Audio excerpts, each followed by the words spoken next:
A little something about myself. I am Mexican, if you guys can't tell. Actually, I'm half. My mom is from Mexico, and my dad is from Home Depot. And, you guys been there, huh? He's from the northeast of the parking lot. That's where he's from. I gotta tell people that I'm Mexican because sometimes they get it confused. Like, I was at a bar the other night, right?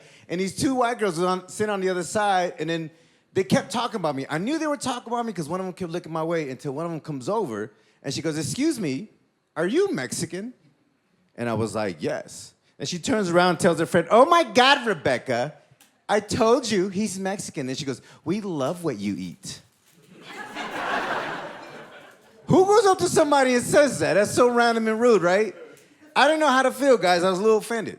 I was a little bothered by it. And then one of the girls realized that I got offended, so she started apologizing. She's like, "I'm so sorry. Did me and my girlfriend offend you?" And I was like, "Girlfriend? Like, you guys are together?" She was like, "Yes, we're lesbians." And I go, "That's awesome because I love what you eat."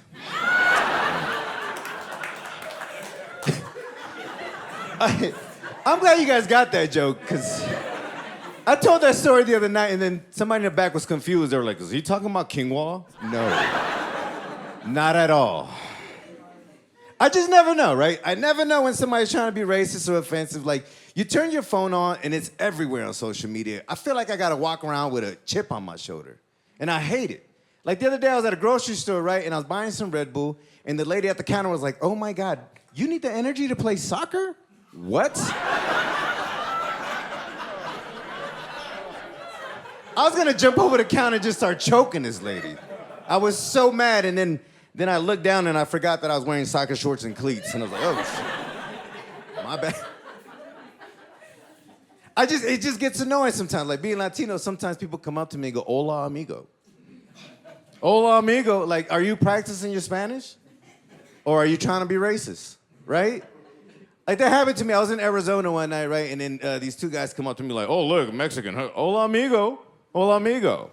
So then I was like, "Oh, tú hablas español?" And then they got all nervous. "Oh, sorry, un poquito. Solamente no españolo. I don't speak it." Then I got mad, guys. I got mad, and I was like, no. Now you're going to have to buy me some tequila. Matter of fact, my auntie just came from Mexico, and now you're going to have to marry her because she needs her papers. I'm just saying, own up to it, right? Own up to it. If you're going to be funny, own up to it. I could take a joke. I'm a comedian. Plus, I don't go around saying white people shit. I don't go around and yell out, "I'm calling the cops!" And, you know what? I never had to call the cops until the other day. It was crazy, guys. Let me tell you guys what was happening. I had to call the cops because it was 4 o'clock in the morning. I didn't know what was going on. I woke up to crazy noises in the back of the house. And then I went to go look back then. There was like so many people that were partying. It was like doing drugs and they were fighting and there was mariachi out there. It was just wild, guys. I was like, what is going on?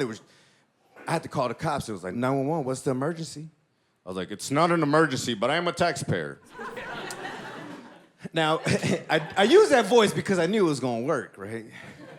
And I told them what was happening. I was like, "I don't know. There's a bunch of cholos in the back, and I'm scared, and they're doing drugs, and they're fighting and shooting guns. Send someone ASAP."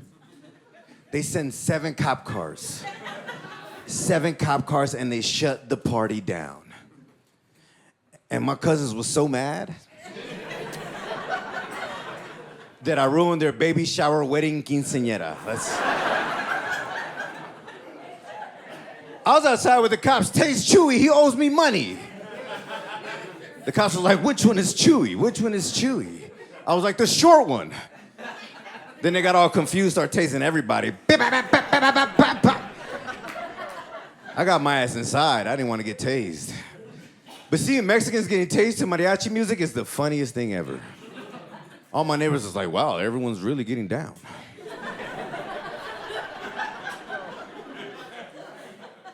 I used to tell everybody, my uncle used to live with us, and when I was a kid, I used to tell everybody that my uncle was a cop. And nobody would mess with me. It was cool, because everybody was like, "Don't mess with him, his uncle's a cop." And then until one day, one of these kids was like, "Oh yeah, your uncle's a cop? What kind of cop is he?" And I was like, I don't know. What kind of cop has furry handcuffs on the side of their bed? Because I didn't know that's what he had. It was crazy. And then they would ask me, oh, yeah, well, does he arrest people? And I used to be like, yeah, usually big women who wear patent leather on Fridays. I don't know. But he releases them in the morning. I don't know what kind of... My uncle was cool. Like, he had the black box. I don't know if you guys remember the black box, but it was a stolen cable, right? Yeah, you remember the black box? It was cool because my uncle was like, he would let us watch anything. He was like, you can watch anything you want. You can watch any cartoon, but do not put it on channel 64 because if you do, the TV is going to explode. And so we would go in his room and watch cartoons, but the cartoons was on channel 62. And one day we were watching cartoons, right? Me and my brothers and my cousins, and we were just like having fun. Then they started messing with me. They started picking on me, calling me names, and I got fed up. And I was like, you guys keep messing with me, I'm gonna change it to channel 64, and we're all gonna explode. And they start, no, you're not. They start messing with me. No, you're weak. No, you're dumb. And they start throwing pillows at me. And I was like, all right, fine. I was like, channel 63. And they're like, you're not gonna do it. You're scared. So I was like, all right. Channel 64. And we heard a bunch of like moaning and clapping and the TV didn't explode. But we did. That was the best summer ever. It was crazy because like all the kids on the block, they found out that we were watching dirty movies and they'll knock on the windows like, what time are you guys watching Channel 64? What time are you guys watching Channel 64? And we would just let them in. I made so much money, guys, because it was $1 to get in. It was $2 for a sandwich. And it was $5 if you made a mess. I made so much money that summer. It was crazy. Until my mom found out. My mom was so mad. Cochinos, what are you guys doing watching all those dirty movies? And then I had to give her all the money. She was like, okay, you got one more week. Don't tell your daddy. My mom's crazy. My mom, I love my mom. She's a strong Mexican woman. And I'm only saying that because I know how hard she hits. I'm not, she never abused us or anything like that, right? I don't want you guys to think that she did. Because that's not what they called it in the 90s. They called it discipline, right? They called it get your ass in the house. Sometimes we just called it a regular Thursday. But my mom used to have a warning sound right before she used to spank us. Right before she used to spank us, she used to go, "Aye." Right? "Aye." And that works till today.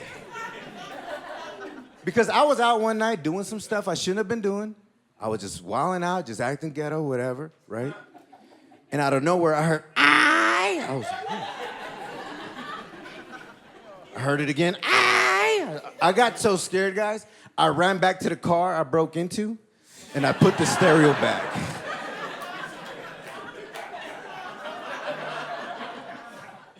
My mom, she used to have an arsenal of belts. Like, yeah, she used to have an arsenal of belts, and she used to put it in a guitar case like Antonio Banderas in Desperado. And she used to pull them out sometimes like they were guns and shit. And she would just have them out so we could see them. Mm-hmm. All right. One time she went to Mexico and got a belt done.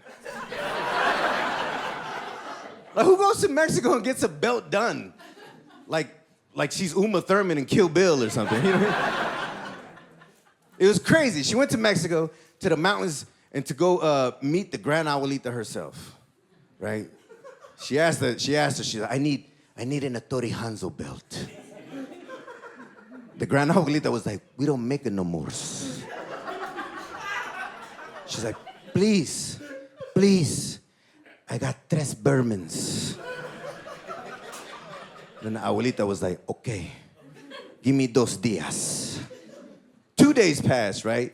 And she had the belt, and she presented to my mom like this. It was like a kung fu movie. It was like, doo-doo-doo. My mom grabbed it, she put it on, she tried it on, and she go, wah! Wah! She looked at it, she was like, gracias. She came back to the States and couldn't wait to use that thing. Me and my brother was acting crazy one night, right? We were just acting wild. It was one of those nights that she had enough. It was just crazy. And I, out of nowhere, all I heard was, wah, wah, wah. And I knew somebody got hit because the Jesus candle got blown out.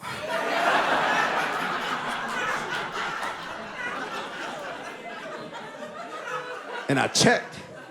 I was like, what? I looked at Jesus, even he checked. He was like,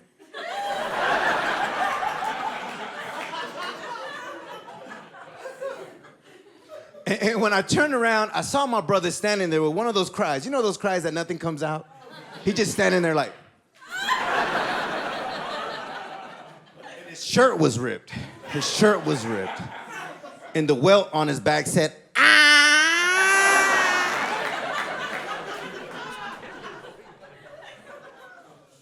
I'm originally from the Bay Area, guys. I live in Vegas now. Bay Area is very expensive. Matter of fact, I had to live with the same amount of people that's here just so I could pay rent. That's how expensive it is. And I still do a lot of shows out there. I love San Francisco. I just did a comedy show out there at this place that said they used to be a gay club. At least that's what the guy sitting on my lap told me. And, I did a show in Oakland one night, right? It was crazy. It was crazy because, like, I was a little intimidated. It was all a black room, right? It's a majority all black audience. And that's not why I was intimidated. But before I go up, the host brings me up and he was like, hey, guys, you guys ready for your next comedian? He's the only Mexican we have on stage. So make some noise for this beaner. Everybody's like, beaner, beaner.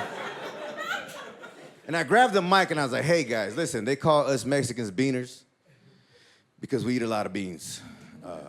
But I tried cooking black beans once and I had trouble getting them in the water.